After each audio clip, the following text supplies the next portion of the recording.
Hey everyone, and welcome back to another Jazzy Wicks candle review. Today I am reviewing Yankee Candle's Cotton Candy. So this is a scent that I've had sitting on my shelf for years. I've probably had this sitting on my shelf for maybe 6 years. I got it quite cheap here in the UK. I think I got it for maybe £25. This is a harder scent to come by now. They don't sell it in the UK, it's from the US. I don't think we've ever had this released in the UK. It is purely a US scent. So you can get them still. They are floating around on eBay and through collectors on Facebook. They're still floating around, but they do go for a little bit more money because they are hard to come by now. Not currently on the US website either. There's a few different formats floating around, so you can get the large jar like what I've got here. They also did the medium jar. I know they did them in the wax melts. There was also a tumbler style jar. So a few different formats to keep your eyes out for. But the reason I actually burnt this was because I've got loads of wax melts, but I'd actually run out of jars to burn because obviously they are expensive. So it does work out better for me to get wax melts and crumble pots. So I was just looking at it and I thought, you know what? I'm never going to sell it on, so I'm just going to burn it and see why everyone loves the cotton candy scent and why everyone tries to get it when people are reselling it on. So mine's quite discoloured from where it's old, so you can see it looks a bit more pink in real life, but I can see there on the camera it looks like a brownie colour. So the actual colour of this is meant to be like a pale pink, more like this colour here. Let me just hold that a bit closer. So that's the colour the wax really should be. Inside you can see it's a little bit lighter. Still, that looks a bit orangey, but it is meant to be pink if you've got a newer jar. So you can see I've been burning it under my lamp, so the wick is still intact. Even on opening that, then I could smell how sweet it was. So the reason as well that I burnt it is the label isn't perfect. And I know if you are selling on these sort of candles, it's better to have them perfect condition for collectors. And I don't know if you can see there, it's got a crease right up the middle. So I just thought, I'm not going to sell it. Look at all the oils sitting in the bottom of it. There is so many oils in this candle. And I just thought, it's a waste. I'm just going to burn it, get it over with. I love the label. In my previous video where I said I was about to review this, I did call it candy floss, but it's cotton candy, as you can see. So it's the standard large jar, 22 ounces, 150 hour burn time with the single wick, original style jar.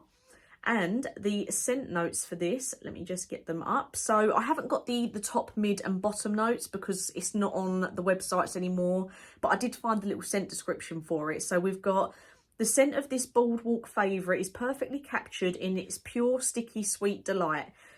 Please note, this item may have an alternative Canadian label. So just remember that in case you look at it and you think it's a fake, because you can normally tell by the label. So the website that I'm actually looking on at the moment is called the Store 91. They're selling one single wax melt. So I don't know if I can zoom in on it. The single wax melt for $4.99. So that just sort of shows you how the price increase is now. It's a bit harder to come by. So yeah, from this I get pure sweetness.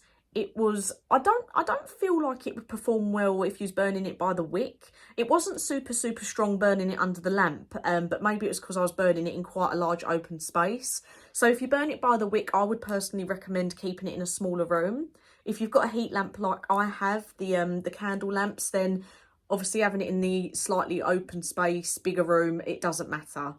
So it was really sweet, vanilla-y, sugary, and that is what cotton candy is. It's just sugar, and that is what this was. Vanilla, sugary, sweet, really enjoyable if you like your sort of sweet dessert scents. I would really recommend it. But I still personally, unless you're a collector, would not pay over the odds for this. I feel like £30–35 at most for a large jar is enough. It's not a scent that made me go like, oh my God, I've got to go and collect every single one I can find and stock up on them, because it was amazing. It was nice. I'm glad that I've burnt it. I'm going to carry on using it and finish it all up.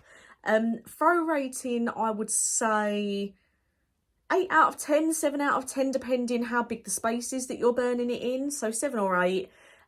Really enjoyable. But yeah, the throw wasn't super strong. It wasn't carrying all the way through the house like some other scents that I've had before. But definitely an enjoyable smell if you've got that smaller room and you love your like sweet, vanilla-y, sugary scents. Definitely one to get hold of. I did enjoy it. I'm going to finish burning it. But yeah, it's not one that I would rush to go and collect again, just because I feel like it just wasn't, it didn't have enough notes in it for me coming through. I know obviously there is more notes than what I've just said there if you had the top, mid and bottom scent list. But for me, all I got from it was the sugar, vanilla and the sweetness. So if you're a fan of them, I would recommend it. It's part of the food and spice range if you can find it. Maybe they'll release it as a returning favourite one day, who knows? Or it may just come back out in the US. But I do recommend it if you can get it for a cheap enough price and you're a fan of the food scents. So let me know if you've had this and what you thought of it. Maybe you had it years ago when it was originally released, or maybe you've got it in different formats and you're tempted to burn it. Let me know what you think. And as always, thank you for watching, and I'll get some new reviews out for you soon.